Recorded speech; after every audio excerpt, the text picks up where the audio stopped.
कि महानता हजार चीजें करने में नहीं है, पर एक चीज को 1000 बार करने में है। लेकिन लिख दिया वो इंपॉर्टेंट नहीं है, लिखने के बाद जो प्रैक्टिस किया होगा नेट में जाकर, ये क्षण तेरी जिंदगी में फिर कभी नहीं आएगा। जा मैं तुझे लेकिन अपनी जिंदगी में सबसे ज्यादा फेलियर अगर किसी ने फेस किया है, याद रखो, सबसे इंपॉर्टेंट चीज पे लेके जाता हूं, consistency, what transform average into excellence.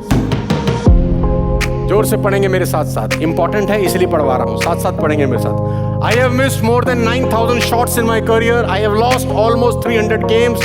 26 times I have been trusted to take the winning game, shot and missed. I failed over and over again. That's why I succeed. ये दुनिया के सबसे महानतम बास्केटबॉल प्लेयर माइकल जॉर्डन का coat है। Ladies and gentleman, जितना rejection इस आदमी ने अपनी जिंदगी में फेस किया है, मुझे लगता नहीं प्लेनेट पे कोई आदमी कर सकता है। लेकिन आज अगर आप माइकल जॉर्डन की नेट वर्थ की बात करेंगे तो आपके होश फाख्ता हो जाएंगे। किसी बड़े फिल्म स्टार, किसी बड़े हॉलीवुड स्टार से बड़ा उनका मकान है और वो राजा वाली जिंदगी बिता रहे हैं आफ्टर द रिटायरमेंट। लेकिन अपनी जिंदगी में सबसे ज्यादा फेलियर अगर किसी ने फेस किया है, is a man I am talking about. लेकिन इनमें एक ही क्वालिटी है, लगे रहो, लगे रहो, लगे रहो। मैं तस्वीर के साथ आपको बता देना चाहता हूँ प्रैक्टिस और कंसिस्टेंसी की ताकत। टाइम्स ऑफ इंडिया का लेख है, मैं अपनी बात अपनी ज़बानी नहीं करता। टाइम्स ऑफ इंडिया ने छापा है, टाइम्स ऑफ इंडिया ने छापा है, when Sachin Tendulkar told Brad Hogg, this will never ever happen again in your life. मैं आपको पावर ऑफ कंसिस्टेंसी और पावर ऑफ प्रैक्टिस की ताकत समझाने की कोशिश कर रहा हूं। हिंदुस्तान के अंदर खास तौर में सबसे बड़ी प्रॉब्लम क्या है, जो जिम की सब्सक्रिप्शन है वो 1 जनवरी से 15 जनवरी में सबसे ज्यादा होती है। जिम जाने वालों की संख्या 1 जनवरी से 15 जनवरी के बीच में ज्यादा होती है, बिकॉज नया नया जोश चढ़ता है कि इस बार मैं जिम जाऊंगा, ये बॉडी बनाऊंगा, ऐसा वर्कआउट करूंगा, और ज्यादा से ज्यादा जिम की सब्सक्रिप्शन लेने वो निकल जाता है। लेकिन जैसे ही 12, 13, 14, 15, 16 तारीख आती है, धीरे धीरे उसका बुखार नीचे उतरना शुरू कर देता है, क्योंकि किसी भी काम को करना और करते रहना दोनों अलग अलग चीजें हैं। घटना जो आपकी स्क्रीन के ऊपर है, स्टोरी से समझाने की कोशिश करता हूं।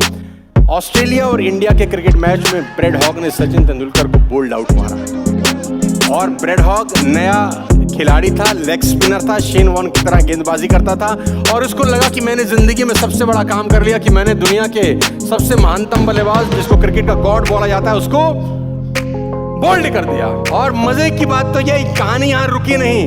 तेंदुलकर साहब अपना बल्ला लेके वापस पेविलियन लौट जाते हैं। मैच खत्म हुआ और ब्रैड हॉग इस तस्वीर के साथ वापस पहुंचते हैं। ये वो लाइव तस्वीर है जिसमें ब्रैड हॉग तेंदुलकर को बोल्ड मार देते हैं। देखिए, जिंदगी में आगे बढ़ने के लिए पेशेंस, कंसिस्टेंसी और आपका पागलपन, जुनून और आपकी बेइज्जती भी कभी कभी आपको आगे बढ़ा देती है। इस तस्वीर के साथ ब्रैड हॉग सचिन तेंदुलकर के पास जाते हैं शाम को, मैच खत्म होने के बाद, कि सचिन सर, बिकॉज उसके लिए सचिन तेंदुलकर बहुत बड़ा नाम था, उसने कहा, सचिन सर, मैं आपका ऑटोग्राफ चाहता हूँ, कि आप मुझे कुछ इस तस्वीर के ऊपर ऑटोग्राफ लिख दें। और टाइम्स ऑफ इंडिया का यह आर्टिकल है कि सचिन तेंदुलकर इस तस्वीर पे ऑटोग्राफ में लिखते क्या हैं। सचिन तेंदुलकर इस तस्वीर में इस ऑटोग्राफ पे लिखते हैं, Brad Hogg, this will never happen again.